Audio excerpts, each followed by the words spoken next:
மன்னவர்களை அன்புடன் அழைக்கின்றோம்.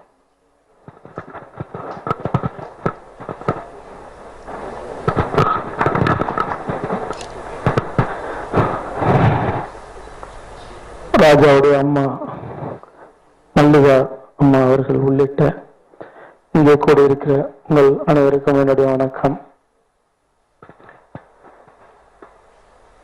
இது 2 படம் திரையிடப்பட்டது. ஒன்று நிறம், இன்னொன்று ஆலிஸ்வெல். நான் நிறம் படைப்பை பற்றி மட்டும்தான் பேச போறேன். காரணம், அதை பற்றி பேசுறதுக்கு தான் எனக்கு தோணுது. அதுக்காக நான் அந்த படைப்பை ஒரு சாதாரண படைப்பா நினைக்கல. எனக்கு நிறைய கருத்து முரண்பாடு உண்டு. ஆனாலும் கூட நிறத்தை தாண்டி அதிக கைத்தட்டல் 2வது படைப்புக்கு தான் கிடைச்சது. ஆக அப்படி செய்யப்படுற படைப்புக்கு தான் இன்னைக்கு வரவேற்பும் கலெக்ஷனும் கிடைக்குது. அதனால அதை பத்தி விமர்சனம் செய்யறதை விட எனக்கு பிடிச்ச படைப்பை பேசுறதுதான் சரியான விஷயம்னு நினைக்கிறேன். ராஜாவை நான் இந்த அரங்கத்தோட வாசல்ல தான் நான் பார்த்தேன். அதுக்கு முன்னாடி எனக்கு பழக்கம் இல்லை.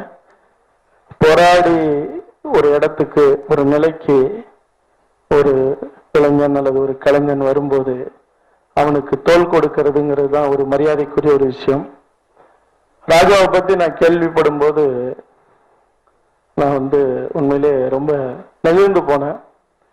காரணம், ராஜா சினிமாவை நேசிக்கிறது.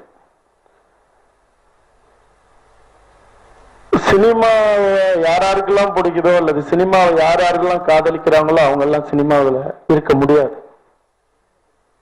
சினிமா சில பேரை மட்டும்தான் காதலிக்க விரும்பும். அவங்க மட்டும்தான் சினிமாவில் இருக்க முடியும். எந்த ஒரு அதிகார வர்க்கமா இருந்தாலும் சரி, எவ்வளவு பெரிய ஆளுமையில் இருக்கிற தயாரிப்பாளராகட்டும், இயக்குனராகட்டும், யாரையும் யாரும் பிடிச்சு வைக்க முடியாது அல்லது அவங்கள கழுத்தை பிடிச்சு வெளியில தள்ளிடவும் முடியாது. ராஜா இன்னைக்கு நேற்று இரவு எனக்கு போன்ல பேசும்போது சொன்னாப்புல, இந்த மாதிரி இப்படியெல்லாம் சினிமாவுக்கு வந்தேன் அப்படின்னா. நான் சொன்ன ஒரு தம்பி, நம்மளுடைய பிஆர்ஓ, அவரு சொல்லியிருந்தாரு. அவர் சொன்னார், சார் நான் சினிமாவுக்காக ஒரு சிலர்கிட்ட தான் என்னால வேலை செய்ய கேட்க முடிஞ்சது. பாக்யராஜ் சார்கிட்ட வேலை செஞ்சேன், இன்னும் சில பேருக்கெல்லாம் போய் நின்று இருக்கேன். ஆனா நான் எல்லார்கிட்டையும் என்னால வேலை செய்ய முடியல. அப்படி நான் சினிமாவிலே இருக்கணும்னா என்ன செய்யறதுன்னு முடிவு பண்ணேன். என்னென்ன வேலையெல்லாம் கிடைக்குதோ அதை பார்க்கணும்னு நினைச்சேன். தேவைப்படும் போது எனக்கு டச்சப் வேலை தான் கிடைச்சது. நடிகளோட போய் அங்க நிக்கிற அந்த வாய்ப்பு. அந்த சாக்குல அப்படி அந்த வேலையை செஞ்சுக்கிட்டே நான் சினிமாவை நான் தரிசனம் பண்ணேன். சினிமா தொழிலை கத்துக்கிட்டேன். அது மட்டும் இல்ல, அப்படி கிடைச்ச அந்த காசை நான் வீணாக்காம சேர்த்து வச்சு இந்த குறும்படங்கள்லாம் பண்ணியிருக்கேன். நீங்க வரணும் அப்படின்னாரு. நான் சொன்ன கண்டிப்பா வரேன் அப்படின்னு. என்னன்னா, சொல்ல முடியாத ஒரு நிகழ்வு எனக்கு உண்டு பண்ணுச்சு. ஏன்னா, இந்த சினிமா மேல வச்ச அந்த பரிசுத்தமான அந்த காதல். நான் நினைச்சேன் அந்த படைப்பு எப்படி இருந்தாலும் பரவாயில்ல, நான் வரணும்னு நினைச்சேன். ஆனா இந்த படைப்பு, குறிப்பா நிறம், மிகப்பெரிய ஒரு மரியாதைக்குரிய ஒரு படைப்பா நான் நினைக்கிறேன். அது படிச்சதா? அப்படியா? சரி. ஆனாலும் கூட, அதாவது நான் முன்னாடி படிச்ச ஒரு செய்தி என்னன்னா, அதாவது மண்ணுக்கு அணிகலன் தென்னை, பெண்ணுக்கு அணிகலன் நாணம், கண்ணுக்கு அணிகலன் இரக்கம் அப்படிங்கிற ஒரு படிச்சேன். அந்த கண் இருக்கிறதே இந்த இறக்கப்படுறதுக்கு தான் சொல்லுவாங்க. அதாவது எந்த மொழியிலும் இல்லாத ஒரு சொல் ஈகை அப்படிங்கிற ஒரு சொல் திருவள்ளுவர் எழுதின ஒரு குறள்ல வருமா. அந்த ஈகை அப்படின்னு சொல்லும் போது முகமும் கண்ணும் அந்த குரலும் ஒளியும் இது எல்லாமே இரக்கத்தோட அந்த முகம் எந்த மொழியிலையும் இல்லது. நீங்க சொல்லி பாருங்க. அந்த ஈகை அப்படிங்கிறது உறவுறத ரொம்ப அற்புதமா அந்த படைப்பு, அதாவது சாப்பிடாத சாமிக்கு கூட வச்சு படைக்கிற இந்த மனிதர்கள் பசியோடு நிக்கிறவனுக்கு உணவு கொடுக்கிறது இல்லைங்கிற மனிதன்கிறவன்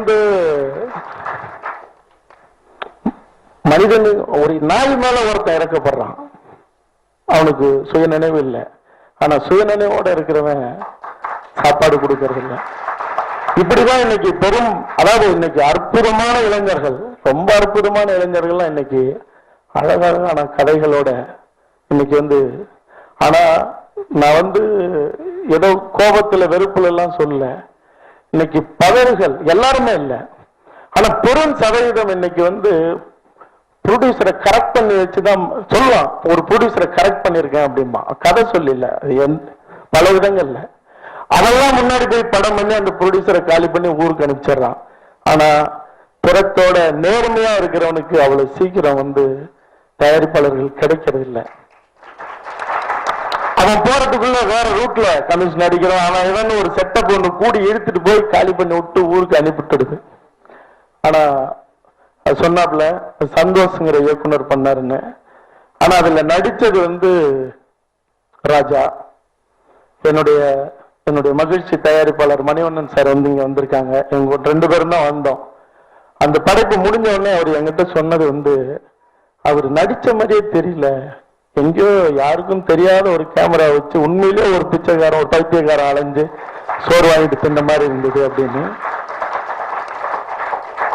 2வது படைப்புலையும் அவரு அதுக்கு அந்த முகம் அந்த உச்சரிப்புக்கு நேர் எதிராக நடிச்சிருந்தாரு, அதை இயக்கியிருந்தாரு. எனக்கு பெண்களை நீங்க என்னுடைய மகிழ்ச்சி பார்த்திருப்பீங்க, என்னுடைய ஒவ்வொரு படத்தையும் பார்த்திருப்பீங்க. பெண்களை ஒரு காலமும் என்னால சும்மா ஒரு அடிப்படையான ஒரு கிண்டல் சீண்டல் வேணா இருக்கலாமே ஒழிய பெண்களை கொச்சைப்படுத்துற ஒரு படைப்பை என்னால படைப்பாவே ஒத்துக்க முடியாது. காரணம், இந்த உலகத்துல ஒரு மனிதன் ஒரு ஆண் எவ்வளவு பெரிய துயரம் வேதனை வலி இது எல்லாத்தையுமே சந்திச்சிருக்கலாம். அவன் ஆயுளுக்கும் சந்திக்கிற அந்த வலி ஒரே ஒரு பிரசவத்தில் அவ துடிக்கிற வலிக்கு எந்த காலத்திலும் ஈடாகாது. அப்படி ஒவ்வொரு துடிப்புல இருந்தும் அந்த வலி வேதனையில இருந்தும் ஒவ்வொரு பிறப்பும் ஒவ்வொரு குழந்தையும் இந்த மண்ணை தொடுது. அதனால எந்த காலத்திலும் பெண்களை கொச்சைப்படுத்துற சீண்டல் கிண்டல் விளையாட்டு வேடிக்கை என்ன வேணாலும் கூட பண்ணிக்கலாம். ஆனா பெண்களை கொச்சைப்படுத்துற படைப்பை யாருமே செய்யக்கூடாது, ராஜாவும் செய்யக்கூடாது அப்படின்னு நான் ரொம்ப விருப்பத்தோட கேட்டுக்கிறேன். அப்புறம் ராஜாவை பொறுத்த வரைக்கும் இந்த படைப்பை பார்த்ததுல அதுல முதல் படைப்புல இருக்கிற நடிப்பா இருக்கட்டும், 2வது படைப்புல இருக்கிற அந்த ஷாட் வச்ச விதம், கதை சொன்ன விதம், வெள்ளமாகட்டும், நான் ஒரு முகஸ்துதிக்காக பேச மாட்டேன். ஒரு வெற்றி படைப்புகளை கொடுக்க மிக தகுதியான ஒரு கலைஞனா நிச்சயமா ராஜாவால் வர முடியும். ராஜா பல போராட்டங்கள்ல ஒதுக்கி வச்சாங்க, தள்ளி வச்சாங்க, உள்ள உடல் எல்லாம் சொன்னாப்ல. நான் கேள்விப்பட்டதுல ஒரு இது இந்த பைபிள் வாசகம்னு சொல்லுவாங்க, ஒதுக்கப்பட்ட கல் மூலக்கல்லாகிறது அப்படின்னு. அப்படியாப்பட்ட ராஜா சிகரம் ஏறி இமயம் தொட மனதார வாழ்த்துகிறேன்.